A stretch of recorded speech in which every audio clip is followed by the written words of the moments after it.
Hey guys, Vape Trainer here. Tonight I'm going to talk about a mthCoil, what it is and how to build it.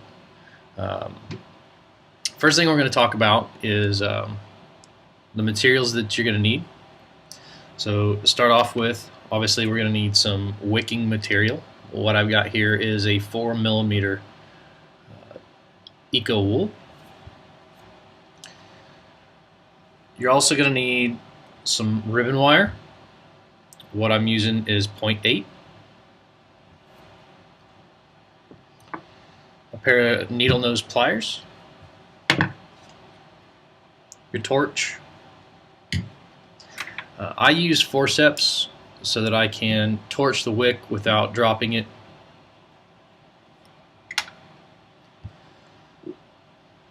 Your clippers. A drill and a paper clip.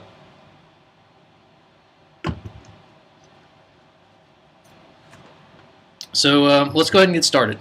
The first thing that you're going to want to do is you're going to want to twist the flat wire. Now, obviously, the flat wire has a lot of surface area. I'm just going to adjust this real quick so you can see that a little better. It has a large surface area, which makes it very popular. So it heats up the wire. So first thing you do is just make a loop. It's kind of hard to see that. Just make a loop. Grab the end of the wire. I do one wrap around it so it doesn't come out, and then I loop it onto the paper clip. From there, I just twist. Now, you don't want to twist it too much for the simple fact that we want to try to keep as much surface area as possible. And then obviously we just clip the ends.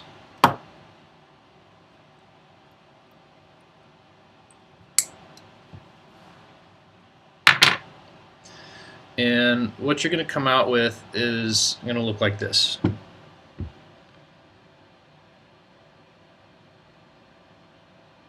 Still some good surface area.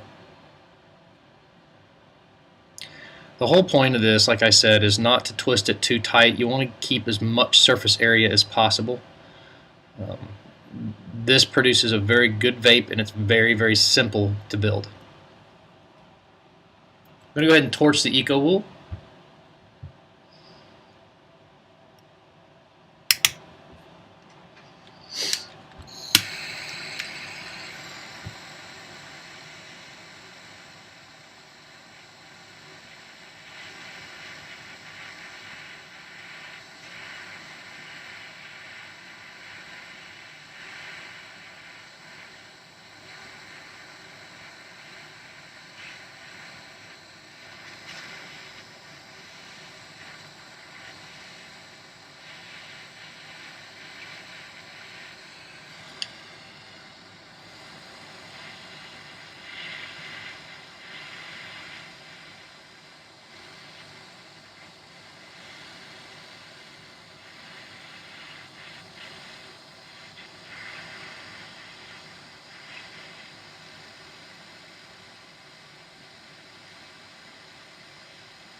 Once you get it nice and torched, you can just lay it off to the side.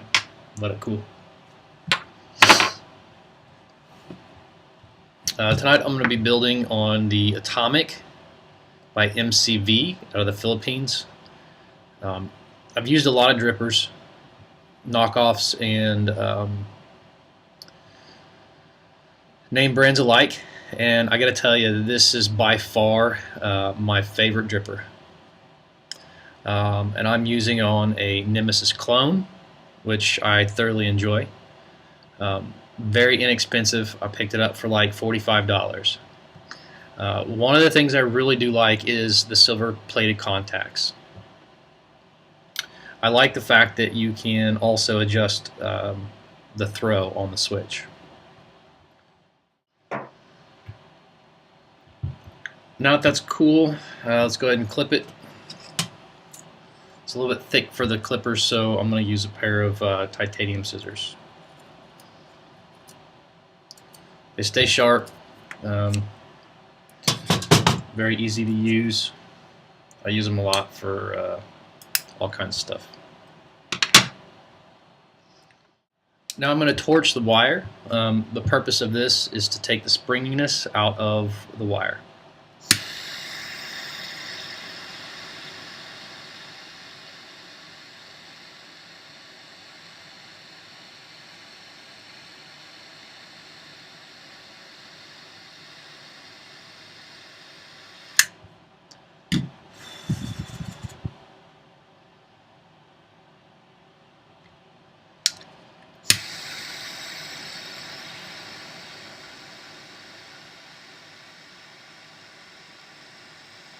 And it just helps to keep it in place whenever after you wrap the coil.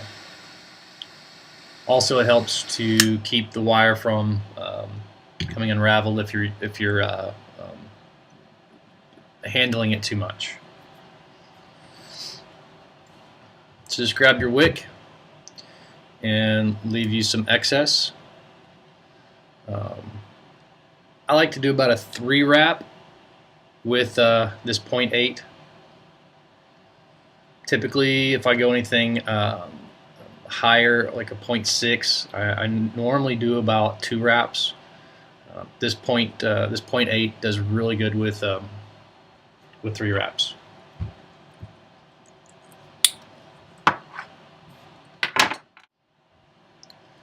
I just pull it tight, get it nice and snug around the mthCoil, and this is what it's going to wind up looking like.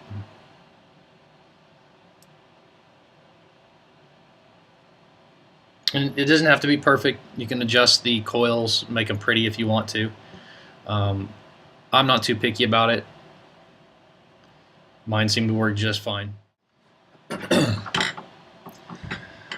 So here's our atomic. I'm doing one single coil, so I just have to loosen the two posts, negative, positive. So obviously we're going to thread our coil in through the posts.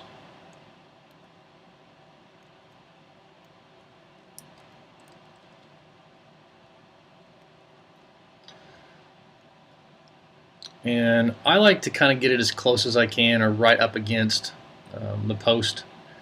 It helps to keep from any hot spots. In my opinion, it brings it right in.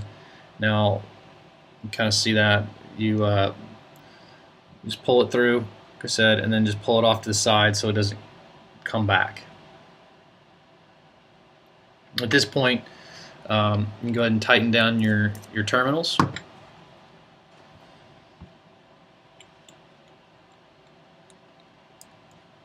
One of the other reasons I really like this atomic is you can tighten the terminals all the way down without popping your wire.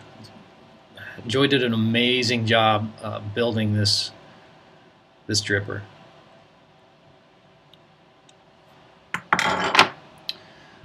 Just clip your excess.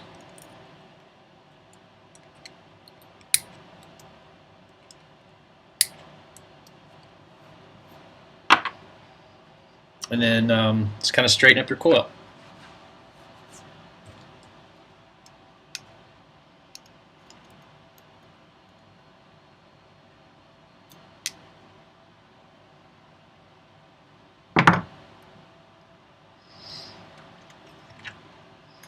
Then space them if you need to.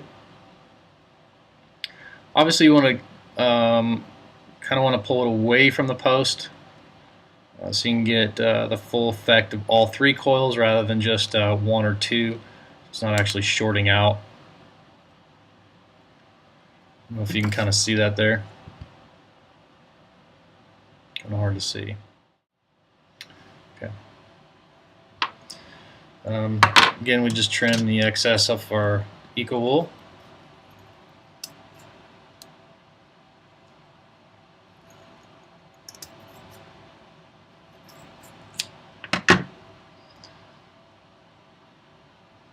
And then we do a test fire. So we only got 2. No, all 3 of them are All three of them are lighting up. I do have a little bit of excess juice left on the dripper, so I'm getting a little bit of vapor production there.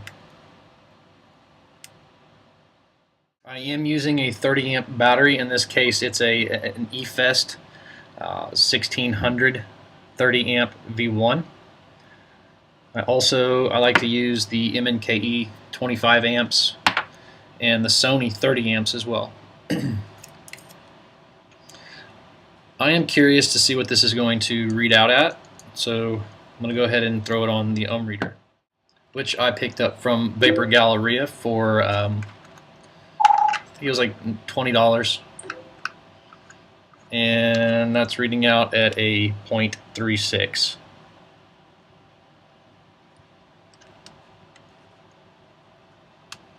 It's USB powered.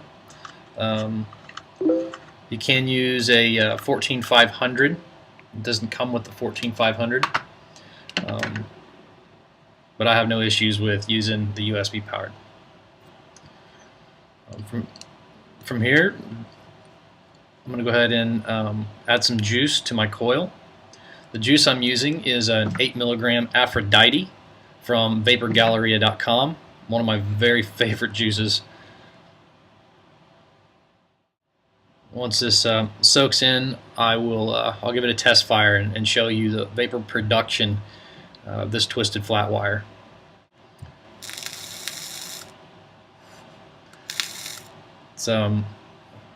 It's a very aggressive coil. I do like the heat of the low resistant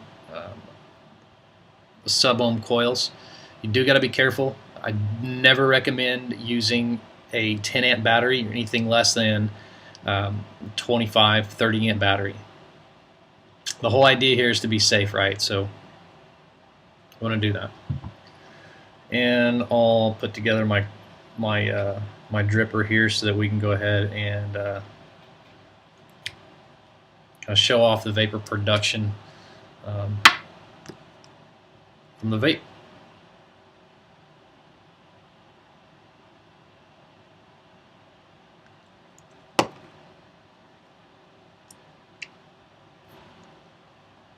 Here we go.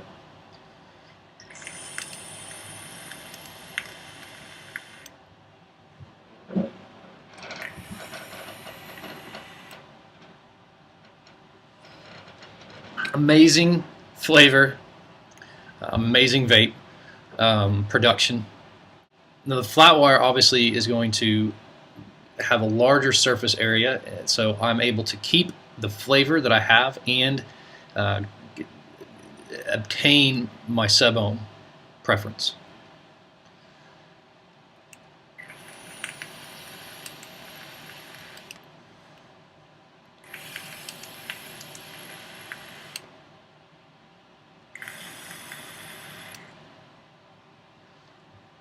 That's a lot of vape. It's nice and hot, plenty of flavor, and that's it. If you guys have any questions or comments, and comment on the video. Thank you very much for watching, and hopefully we'll see you guys soon.